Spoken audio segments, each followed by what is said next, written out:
Welcome back to the Unreal Press podcast. My name is James Krake, and I'm here because I have a new book coming out. My fourth book, 5 to 4. It is a paranormal suspense novel, nice and short. And I'm here to read the first chapter to whet your appetite for it. This is 5 to 4 by James Krake, available now on major retailers. Waking. My computer monitor was filled with pictures of corpses. No, I wasn't a teenager in the early 2000s who just discovered Mexican cartel videos. There had been an earthquake last month and an apartment building had come down. The press was still in a feeding frenzy after they learned the landlord had been cited for prior foundation damage. They weren't quite delinquent on fixing it, but they were on a gubernatorial candidate, and attacking them was great for ratings. The media had all sorts of dramatic photos from the dig site, mostly the rubble. First responders were here and there. Every TV segment started with crying families and dirty kids. I had the real stuff sitting in front of me, the corpses lined like timber up and down the street. Most were intact, some weren't. I had evidence package after evidence package after evidence package of the deaths, photographed by the city and signed by next of kin to identify and certify. An apartment building collapse was big money, and someone had to sign the checks. That someone was me, sitting on the fourth floor of the Harold Miller Insurance Building 2 city blocks away from the collapse. The entire department had groaned when we saw the smoke because we all knew it meant mandatory overtime. The rest of the world didn't stop dying just because of a disaster, and corporate wasn't about to take a PR hit for a politician's stupidity. Even if only a few of us would have to deal with the earthquake itself, work still had to be shifted around and equalized, and some people magically called in sick, and then there was Lucy. Bagels, everyone! Her cheerful smile drew more snarls than not as she paraded out of the director's office with a bag of stale bagels and the dregs of cream cheese tubs. People in suits and visitor badges filed out the other way. I could only guess who they were. Lucy certainly had no business being in their meeting, except to look pretty and keep her mouth shut, the best form of brown-nosing. Naturally, she hadn't been pulling her weight with the insurance claims processing. That had fallen squarely in my lap. I was staring at my screen, completely zoned out and wondering if I had the mental energy to go to the gym after work when I felt a cognitive dead zone approach me. It's hard to describe the void emanating from that man, the way his gaze can prickle your skin even though he truly, genuinely does not care if you're slacking off. My boss had stopped behind me, chewing on one of the bagels that Lucy had brought out. When I glanced over my shoulder and made eye contact with him, he swallowed. He asked, "Working hard?" It was 3 in the afternoon, and I still had a dozen smashed-to-paste bodies to go over, but they'd be there tomorrow. I was ahead of schedule and finally didn't have to stay past 4. You know it, I said. You live outside the city, don't you, Ryan? How's the traffic been? Traffic was all kinds of fucked up at the moment because they were still detouring for the building collapse. The construction crews kept pushing the opening back because of aftershocks and because they were union jobs that paid by the hour to stand around. The candidate taking the blame was not the one their union supported, thus nobody could get on the expressway in a reasonable time. Rush hour refused to end, snagging me no matter how late I left. Between the gym, showering, and possibly an obligatory work beer, I normally never had to drive in it. It's been better, I said. Well, here's hoping the earthquake season is over. Don't need an overpass falling or something, Ed said, and ripped off another bite of bagel as he walked off.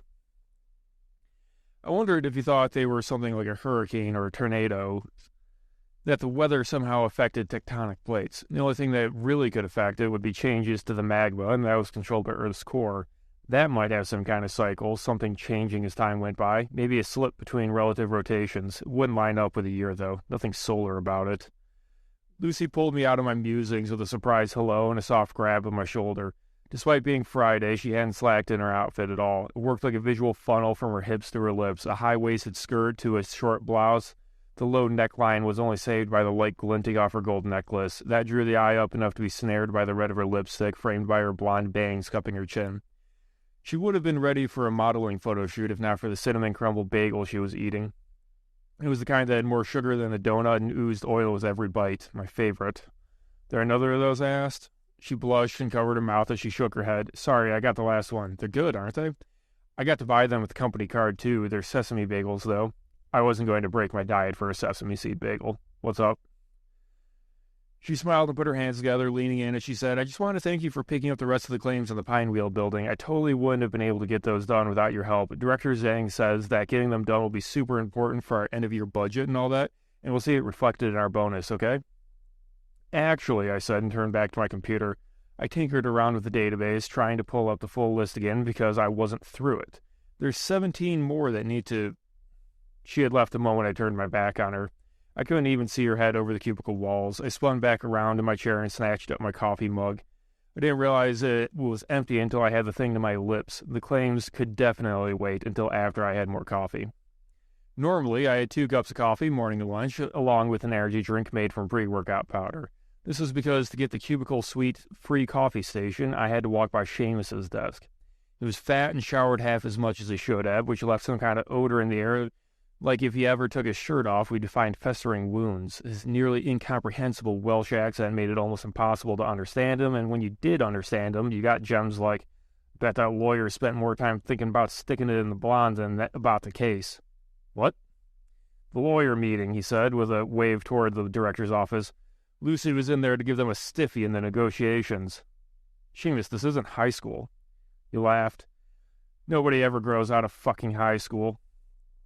That haunted me the rest of the way to the coffee station, circling around in my head like a half-remembered song. I would have preferred the kind of earworm where I could perfectly remember the beat but not one single lyric to search online for the name of the song, or if it existed at all.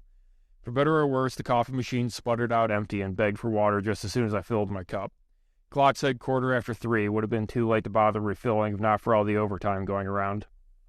I popped the keg off the top. Carrying it in one arm and my coffee in the other, I slid out the back door of the suite. We had a break area behind the elevators, which housed leftover chairs, an understocked vending machine, and a utility faucet next to the bathrooms. The keg was only half full when the door opened again and someone said, "Hey, Drama, I thought that was you."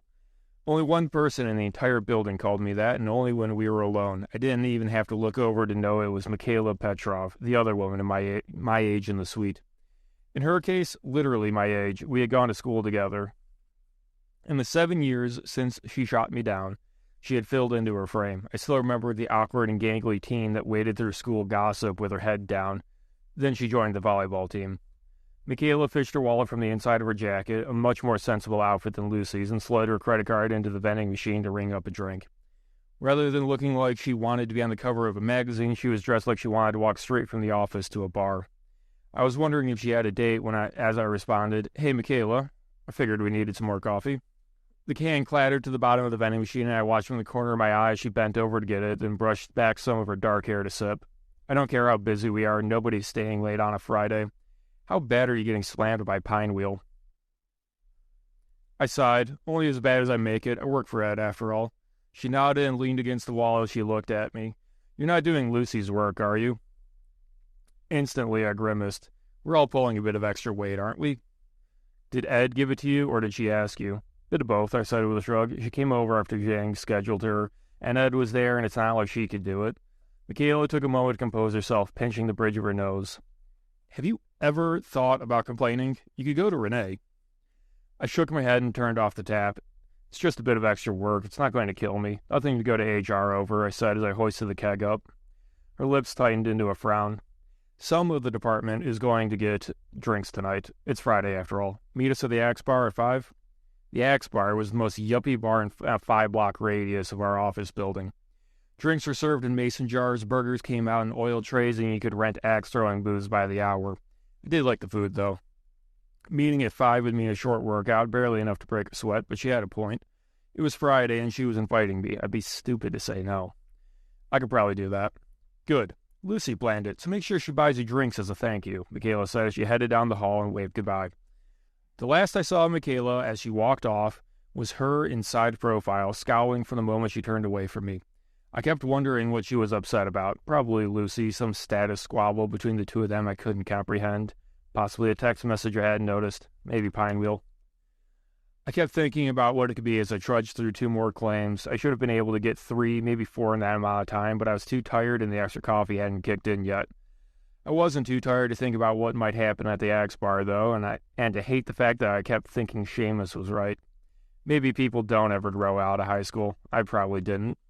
Then, at 5 minutes to 4, just before middle management could no longer stop us from leaving, the whole world fell apart.